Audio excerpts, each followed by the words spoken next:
There are a lot of students right now that are hearing these words. I've got a few teachers. That's probably, and you know what the response is most of the time. Oh. It's almost like they expected to have no homework, ever. Well, I don't know if you remember back to, some of you don't have to remember too far back. Others of us have to remember way back. Your textbooks, especially in math, in junior and senior high school, it used to drive me crazy. I mean, I thought I was doing pretty well.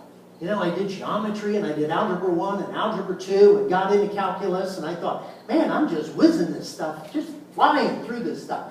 But there was always one thing that would drive me nuts. Word problems. I hated them.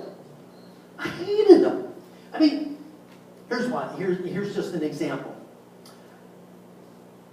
You're traveling from Sioux City to Chicago.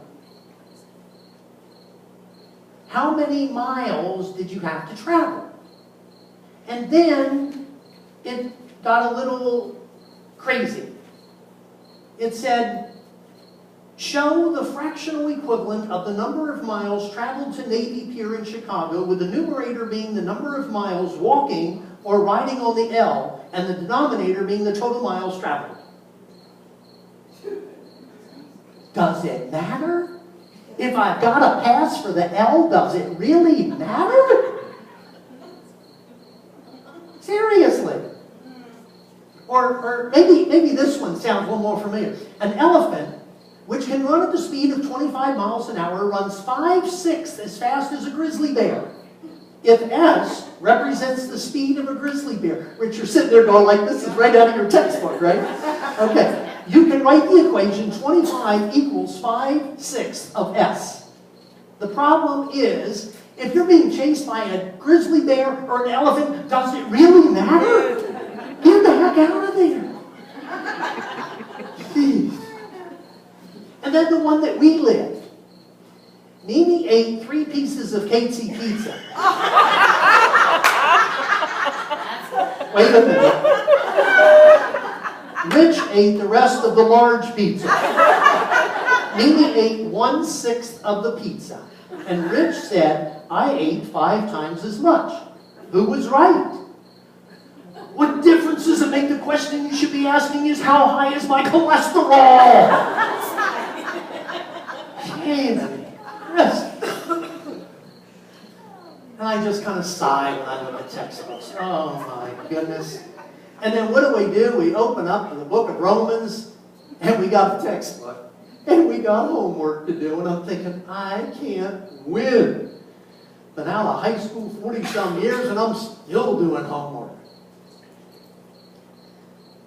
Paul seemed to be giving the church at Rome an assignment. And it wasn't quite as difficult as figuring fractional or percentages or my cholesterol level. He was just being as honest as he could. And this was what he had said. It sounded like almost a first century word problem, you know. The laws are clear. Do not commit adultery, do not murder, do not steal, do not desire what other people have. All of these can be, I don't know if you notice this word, summed up. Okay, this is a word problem, right? Okay. All of these can be summed up in saying this: you must love your neighbor as yourself. Do not commit adultery, plus do not murder, plus do not steal, plus do not desire what other people have, equals you must love your neighbor as yourself. I am so thankful that the next verse did not say, now express this in a quadratic equation. Oh my goodness. For Paul, to the church at Rome, and to Jesus with his disciples and his followers, the answer to the equation is the same. Love. It's love. You want to wrap all of it up? All the commandments up? It's simply this. Love God and love others. Oh, now that's a word problem I can handle. One word. Love. Oh my goodness. Paul goes all the way back to the Ten Commandments. He goes all the way back to Exodus chapter 20, and he starts reviewing the Ten Commandments for the people in the church. And he goes through almost like it was God's textbook, and here's what you've got to do.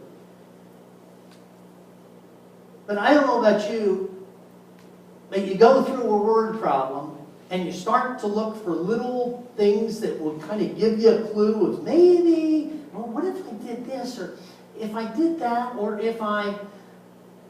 And no, forget it. The more we look at the Ten Commandments, we have that tendency to do the same thing. Well, let's see. It says do not steal, but if I do it because of... And I know the ethicist in me would sit there and pose the word problem to you and say, okay, thou shalt not steal. But if you're out of work and you've run out of unemployment benefits and you can't qualify for food stamps and your family is starving, is it all right to go into the grocery store and steal something for your family? Now this is all, and the ethicists will spend years talking about questions like that. But Paul sits there and he tries to have the people of Rome understand that no matter what the question is, the answer is still the same. The commandments are summed up in this word. He says in verse 9 and 10, love your neighbor as yourself. For love does no wrong to a neighbor. Therefore, love is fulfilling the law. Of course, that's what Jesus talked about. Matthew recorded it in Matthew chapter 22. They asked him, which one of the commandments, are the most important? Come on, Jesus. The leaders of the temple were trying to trick Jesus once again. And Jesus brought all 10, plus the hundreds and hundreds of other Levitical laws, and he brought it down to this. Love God, love each other.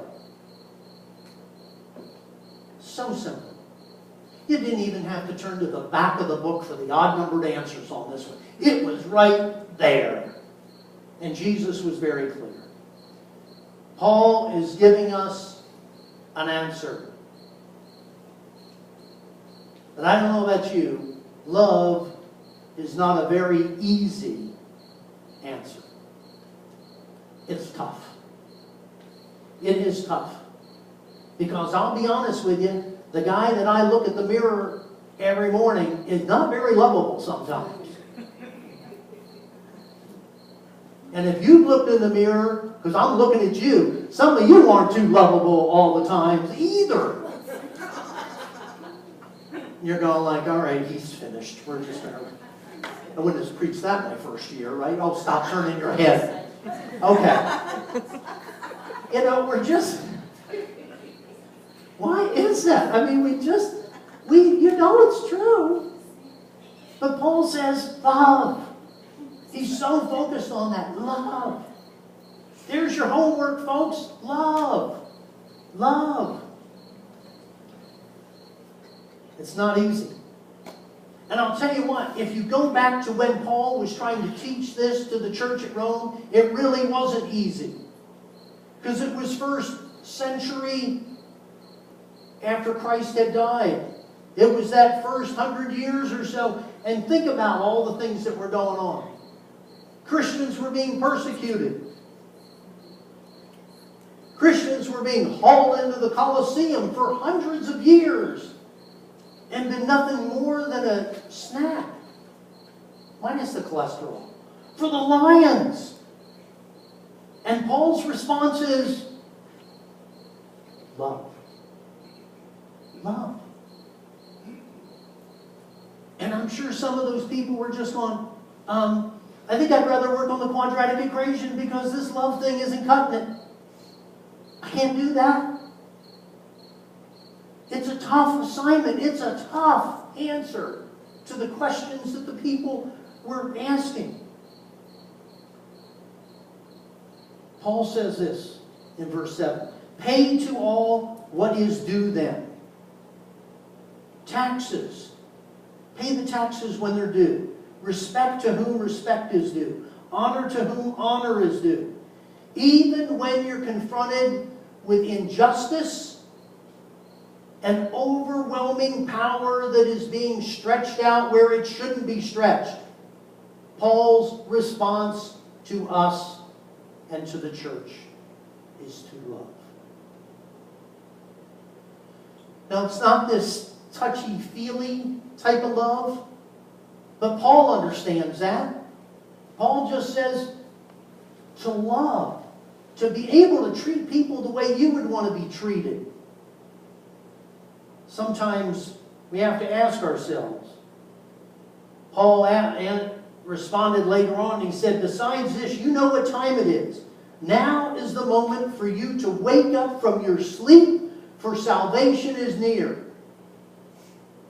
And if Paul is writing this 1900 years ago, how much truer is it for us today?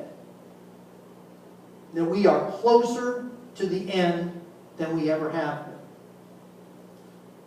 And Paul's response is love. Some of us are focused on, oh good, this is the end. We're like a kid taking an SAT test and you look up at the clock and it's like 5 minutes, 4 minutes, 3 minutes, and the kid's going, oh good, oh good, oh good. You know, almost like, well, as long as we can see the end, we can stop doing whatever we have to do. My thinking is just like that kid taking that SAT test and he realizes he's got 30 questions left. You best be flying through them questions.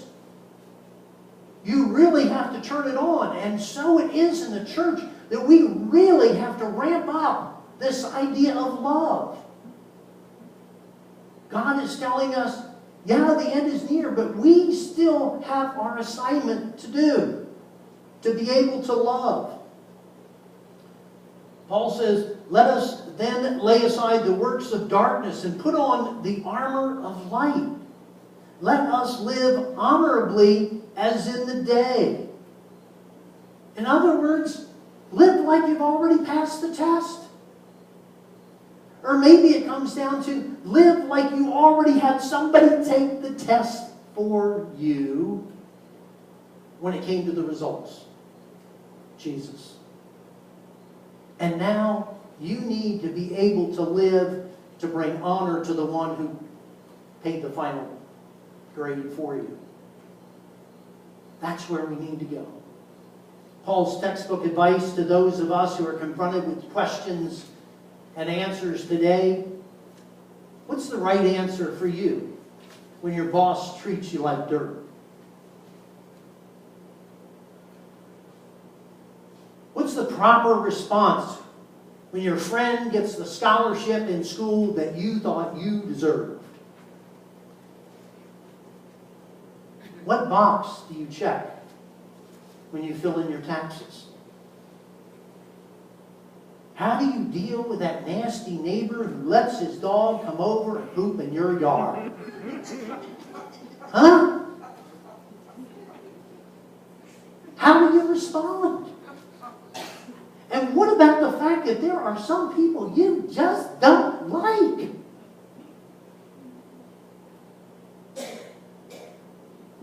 And you know the answer to all these questions. It's the same answer. How do you handle a problem with your finances or your career? How do you respond to a problem that you have with your family? What if you have a problem in your own life? In self-esteem or self-acceptance or your appearance or your health? How do you respond? The answer is the same. All these questions, the answer is the same. Now, don't get me wrong. This is not easy. If it was easy, this place would be packed. With me? If this life of being a Christian was easy, everybody'd be there. It's not. It's not easy. And you got texts like this that make it even more difficult than what most people think. There are no easy answers. But the answer is still love. It's still love. Unconditional, willful, sacrificial love that sounds like Jesus Christ. Love? Oh yeah. It's the answer. No matter what the question of how we respond. Let's pray. Gracious God, we thank you for